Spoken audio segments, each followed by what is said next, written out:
Hello,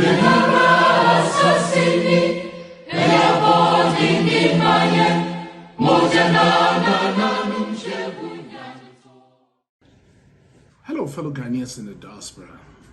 We're here again at Vovid Media, voice of the voices of diaspora Ghanaian. Andrew Lamte is my name, host and spearhead of this idea. The idea is to bring all Ghanaians in the diaspora together with the objective of raising funds among us voluntarily and transparently, with the focus of going to build state-of-the-art children's hospitals all over the 16 regions without nepotism, build 6 special hospitals for transplant of the heart, kidney, lungs, liver, orthopedic, and neuroscience, and update and upgrade our standard authority, as well as buy at least 2 airplanes for our country. But today, what I'm here to talk about is the second part of the video I made earlier on in respect of why people are going to recolonize Africa. My brother and my sister, Ghana owes too much money. Ghana has borrowed not too much, too much, that we're only paying interest. Now, my question to you is, they want to go and recolonize Ghana and Africa, the whole Africa. What does it mean? It means Ghana is part of it. If they come out with the idea that we cannot pay this loan, so now they are injecting more money into the country, and they are coming to oversee what the monies. They are coming to oversee the construction and building of all this infrastructure, and at the same time run the administration of the country. And when they finish collecting their monies and interest, they back off. What do you call that? That is recolonization in disguise.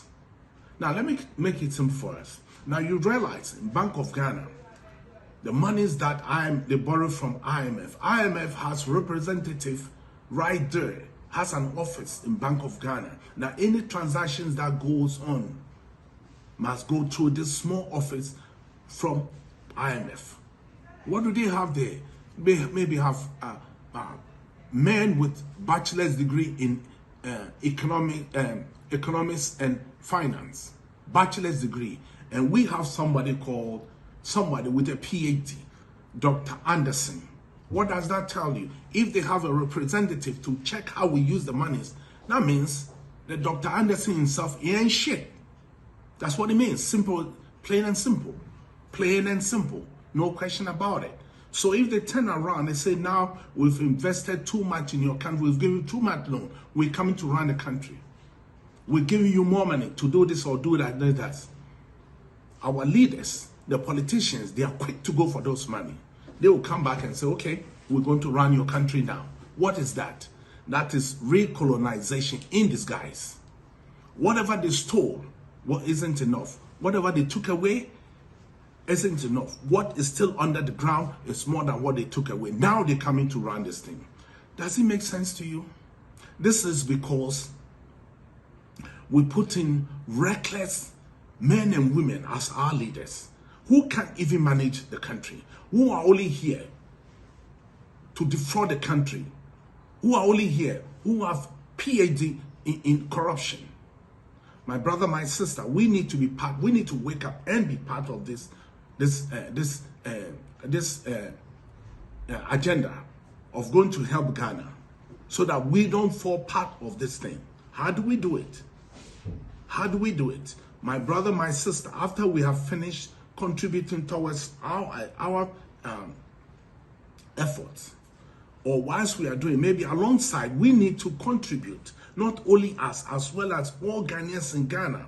We contribute some money and buy mining equipment for gold, for diamond, for bauxite, all those minerals, so that we mine them, sell them, refine them, sell them in Ghana. The money will be deposited in Ghana, right there in Bank of Ghana. Are you hearing me?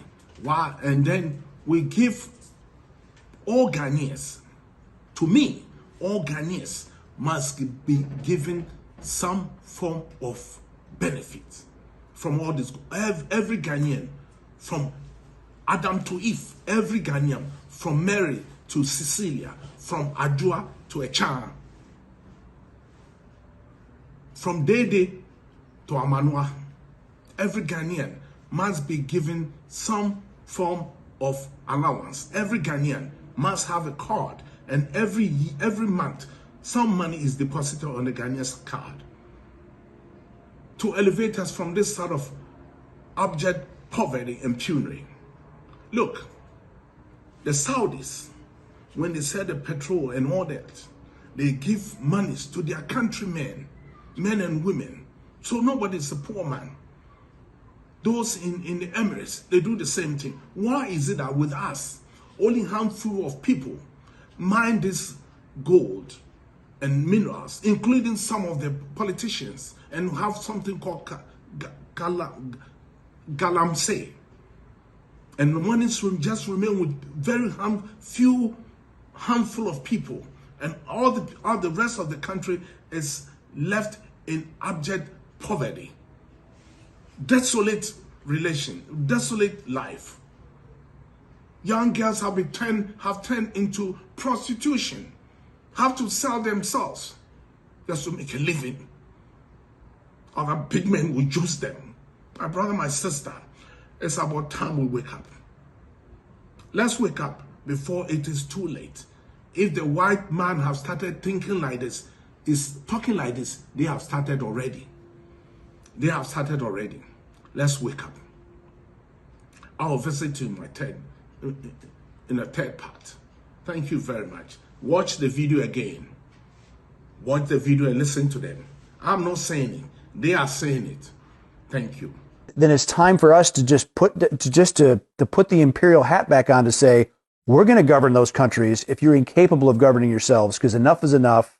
We're done being invaded. Because our own national security risk is at stake. Exactly. National security interests are at stake. You can say that about pretty much all of Africa. They're incapable of governing themselves and benefiting their citizens because the governments there are all about looting and pillaging and lining their pockets and going shopping in Paris instead of actually making their country better. People on the left are going to watch this. They're going to say, wait a minute, Eric Prince is talking about being a colonialist again. Absolutely.